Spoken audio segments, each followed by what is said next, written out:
Então, vamos começar com uma pergunta que parece simples, mas que na verdade é bem mais complexa. Será que dá para aprender filosofia?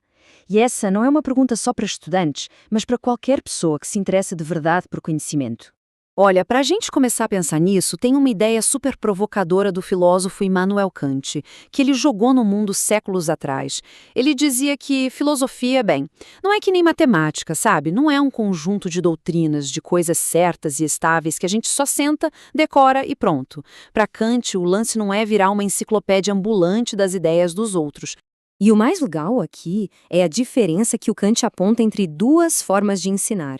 Ele fala que um professor não deve, carregar o aluno nas costas, porque isso, no fim das contas, só cria um imitador. O certo, segundo ele, é conduzir. O objetivo final é que o estudante consiga andar com as próprias pernas, que ele alcance a autonomia de pensamento. A diferença é brutal, né? É entre só repetir o que os outros disseram e aprender a pensar por conta própria. Bom, essa discussão toda, que parece super abstrata, teve uma tentativa de solução bem prática, e aqui no Brasil. A gente vai olhar agora para o caso da Universidade de São Paulo, a USP, que lá pelos anos 50 tentou encarar de frente esse desafio do Kant. E a resposta da USP foi um negócio chamado movimento duplo. E olha, a ideia era ousada. Eles queriam criar um método que não ensinasse só a história da filosofia, mas o ato de filosofar. E como? Conectando os grandes problemas clássicos com as questões mais quentes da época, seja na ciência, na arte ou na sociedade. Tá, mas como é que isso funcionava na prática?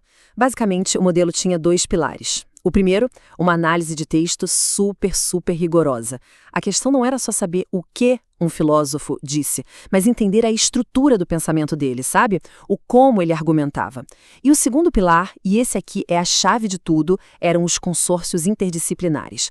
Era ali que a filosofia saía da sua bolha e ia conversar com outras áreas para resolver problemas do mundo real. E olha, isso não ficou só no papel não, de jeito nenhum. Esses consórcios deram frutos incríveis.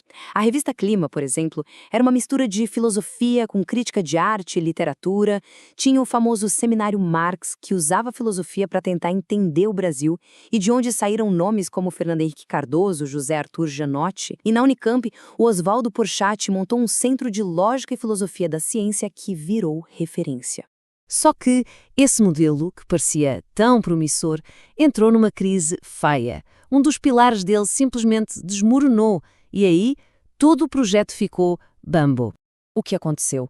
Veio a ditadura militar. A perseguição política simplesmente acabou com os consórcios. E a filosofia, para conseguir sobreviver, teve que se fechar, se isolar. Ela se agarrou na única coisa que sobrou, aquela análise rigorosa de textos. Só que, sem a ponte com o mundo real, essa prática sozinha começou a criar um monte de problemas. Esse isolamento todo, essa filosofia meio que de costas para o mundo, acabou gerando três efeitos colaterais, digamos assim. Três arquétipos intelectuais bem negativos. O primeiro deles é o tagarela. Sabe aqueles tipos de discurso que parece super inteligente, cheio de nome difícil, de citação, mas que no fundo tá só misturando alhos com bugalhos, sem rigor nenhum? É isso. É um tipo de erudição de fachada, que impressiona quem está procurando algo complexo, mas que no final do dia não explica nada de verdade. O segundo tipo é o cínico. É aquela filosofia que é tão, mas tão crítica que chega à conclusão de que o mundo não tem mais jeito. Sabe? É tudo culpa do capital financeiro, não dá para mudar nada. E aí o que acontece? A pessoa conclui que política não serve para nada, que não há mesmo nada a fazer. É uma filosofia que leva à paralisia total, à inação. E, por último, tem o especialista. Esse é o fruto da especialização levada ao extremo. A gente acaba formando pessoas que sabem, sei lá, cada vírgula da obra de um único filósofo, mas que não têm absolutamente nada a dizer sobre os debates de hoje. A fonte usa um termo forte, mas que faz pensar. Especialização idiotizante. Ok, então a gente tem esse cenário. Tagarelice, paralisia, irrelevância. A pergunta que fica é, e aí? Como é que a gente sai disso? Como a gente traz de volta a prática de filosofar de verdade? A resposta, ou pelo menos um caminho, veio de uma figura central nessa história toda, o filósofo Oswaldo Porchat.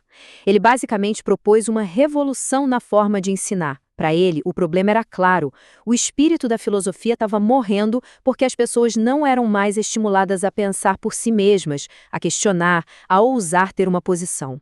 E o modelo que ele sugeriu tem 3 passos. Primeiro, sim, a gente começa com a análise rigorosa do texto clássico. Isso é fundamental. Mas aí vem o segundo passo: conectar aquele pensamento, às vezes de séculos atrás, com um problema nosso, de hoje. E o terceiro passo, que é o pulo do gato: debater, criticar, tomar um lado, usar aquele filósofo antigo como um parceiro de conversa para pensar o agora. Essa ideia toda tem um nome: atualização. E é um conceito muito poderoso. A proposta é parar de olhar para a história da filosofia como se fosse um museu cheio de peças antigas que a gente não pode tocar, e passar a enxergá-la como uma caixa de ferramentas para o presente. Os textos clássicos viram lentes, chaves de fenda, que a gente usa para entender melhor os nossos próprios problemas. Certo. Mas aí a gente pode se perguntar: por que essa história específica de um departamento de filosofia no Brasil é tão importante? Por que isso deveria importar para todo mundo? Porque a lição que a gente tira daqui, na verdade, é universal. O que aconteceu na USP é um baita estudo de caso sobre um perigo que ronda qualquer área do saber: o risco de se tornar irrelevante. Isso vale para tudo, hein? Filosofia, história, artes, até mesmo as ciências. Se o estudo do passado, por mais rigoroso que seja, perde a conexão com as perguntas do presente, ele vira um exercício vazio. E tudo isso nos deixa com uma última pergunta para a gente pensar: o conhecimento, ele é um museu para ser visitado, uma coisa sagrada para a gente admirar de longe, ou ele é uma ferramenta para ser usada, uma ferramenta viva que a gente tem que testar, adaptar, talvez até modificar para construir alguma coisa nova? A resposta para essa pergunta, no fim das contas, não define só como a gente aprende, mas por que a gente aprende.